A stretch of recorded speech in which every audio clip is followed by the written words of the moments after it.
Thank you, Angler. Good afternoon, ladies and gentlemen. Thank you for this opportunity to be at GFIA. My topic is using AI for detecting plant diseases and pests and on real-time basis. So I don't need to tell you, many of the speakers have already defined it in the simplest way I can say.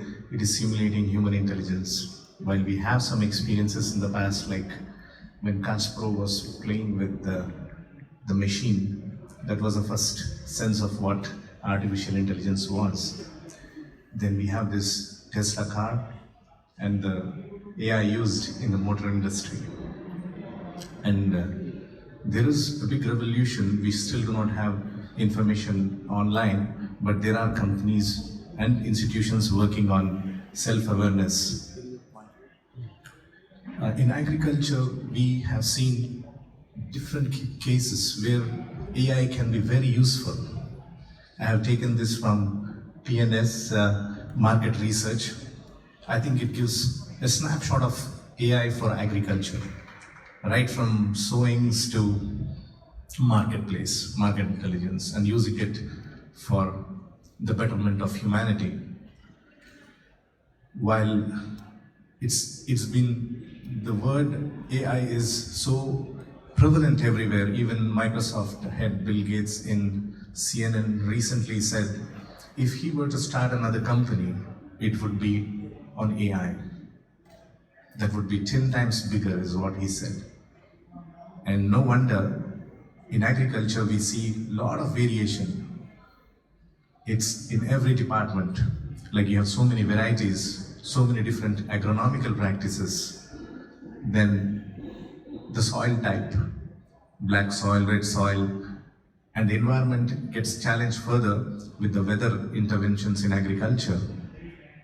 And each crop has its own variety and agroeconomic ecological systems. So all this contribute to the variability of the data that is collected from the field. How do we make sense of this varied data? So I can't play the video, but if you're interested, last year Walmart has already painted a honeybee robot. So 4 years ago, it was introduced in a American drama, actually, saying that there are robots who are going to do pollination. I think the API guys are here, and they are well aware that the technology is there. It's patented already, and work is going on. I'll quickly come to what I will be presenting on. A very simple question. Pests and diseases dramatically bring down yields. We all are aware, and that is the only problem that we chose to answer with the product. While distinguishing pests and disease is a challenge for many of the farmers, both small and big, the limitations of agricultural extension systems, like every country has their own agriculture department, social welfare schemes, but it was amazing to see each extension worker catering to 10,000 to 20,000 farmers. And it is so difficult and challenging for them to meet the requirements, especially during the crop seasons. So this brings to the vulnerable farmer. What do? When they see and identify a pest or a disease? They take the sample to the nearest trader, and the trader pushes the products that they have higher margins for. So that's where the farming system gets abused. Plantix is an app. It's an Android app which is freely available in the Google Play Store. And if you can see the difference between the two leaves over there, by taking the picture on your own smartphone, it gets uploaded, and within a couple of seconds, the user will be given precise information on the identity of the pest and disease and the recommendations that follow to manage and control that disease. So it is as simple as that. Android app. Any of you can go to Google Play Store on an Android phone and just download it. It's free. The main features of this app is, one is recognition. And while we were in the initial stages, farmers kept asking us, See, we have a problem. We don't. This app doesn't identify a particular pest or a disease. So we started informing them that there is a community section right now. You can share your image. You can ask, and there will be experts who will be answering it directly. So the community feature is really helpful. Then in semi-arid tropics, we being ICRISAT, we work in the semi-arid regions.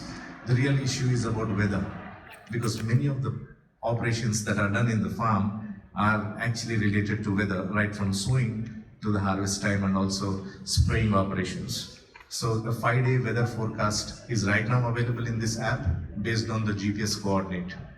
While any image is geotagged and time tagged, we have a wealth of data right now available with us on different data sets that we have found for different diseases and pests. Then came a more innovative way actually. We started visiting farms, having discussions, and some farmers asked us, can you guide us right through our crop cycle instead of just these snapshots of identification of diseases and pests? So we started introducing something called a crop calendar. It's a crop guide. All we need to know is the date of your sowing for that particular crop and the crop name. That's all. So we kick in push notifications right through the crop calendar for vegetables, fruits. Of course, fruits it's more challenging for us in orchard crops, but field crops. This is already for 13 crops. We already have the crop calendars. So the number of diseases for each crop, like we focused on rice because India, we have a lot of rice area. Majority of the growing areas are rice and wheat.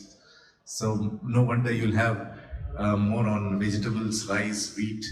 Most of the training data sets we collected and the identification right now is happening on these crops. And the accuracy has been very high, 385 diseases. I want to tell you, once we have made an algorithm to identify one disease, it cannot be replicated. It is very difficult. You have to revisit the algorithm again when a new disease is added. So there is hundreds and thousands of algorithms continuously working, people behind the scene, in order to make this successful to 385 pests and diseases. So most of them have 90% accuracy at the moment in terms of identification. The biggest challenge we find is actually getting the disease data sets for the training, the machine learning algorithm and the deep learning software. So that is the biggest challenge for us, to have the actual disease data. And we've been collecting it through the extension services of the Government of India. And while it has been focused in India, this app is widely available around the world, and especially North Africa, some parts of the Middle East, and South America, from where we get different data sets. And this is another challenge. You have this app already translated into Arabic. So it's very important that when we make a tool, it should be very user-friendly and customized to the local language requirements. So already we have it in 16 different languages, and 8 of them being Indian languages. When I say we prepare the data sets, the most important element of it is the scientific community participating in tagging every pest and disease. This is very important because this is the data set that we train the computer to identify. So that's where most of the energies of ICRISAT go. And the challenges are very severe, as I said earlier. If you have a very close photograph, identifying the plant itself becomes a challenge. And we have moved to the next stage of identifying the pest and the disease. So this is just a heat map image of how the machine learning is operating at the back end. Right now, we have, because of this data that we get from the fields, based on the geolocation and the timestamp, we can now accurately know exactly the spread of the disease in the Google spreadsheet. So earlier times we were only theoretizing actually real-time monitoring of pest and disease. Now this is a reality with this technology. We already have about 4 seasons data And now it is about prediction. Can we predict the pest and disease before it actually hits the farm? So right now we are modeling for some specific pests and diseases with the data that we already have, combining with weather parameters. So we have very good results, preliminary results on just evapotranspiration and seeing the connection between that and the disease occurrence. So these are other use cases that are going to be there. And as I said, this is the largest, more than 10 million image datasets. Of course, the biggest use case we found was in the fall army worm that was identified recently, last July in India. And as I speak, actually, this is live. You can go to the website and see this live tracker. This has been possible because we use Plantix application. To my surprise, I can tell you it has already invaded crops in Thailand. So it's a very fast-moving invasive pest, the fall armyworm. It started with maize, but it's a polyphagous pest. It eats rice, sugarcane, and many other crops, 90 plus varieties. A lot of capacity building is done, and it is primarily through government agencies and extension staff, agriculture extension staff. We had used a public-private partnership here. The German-based software company Pete is based in Berlin, but we are based in Hyderabad, India. And with the local government support, it's a public-private partnership that has enabled the scaling up. This includes demonstrations and people like in high places, the Prime Minister of India and the Chief Minister of States, talking about the utility of this app. A very young team, which has already been rewarded with big awards. Working with them has been wonderful to us. Thank you.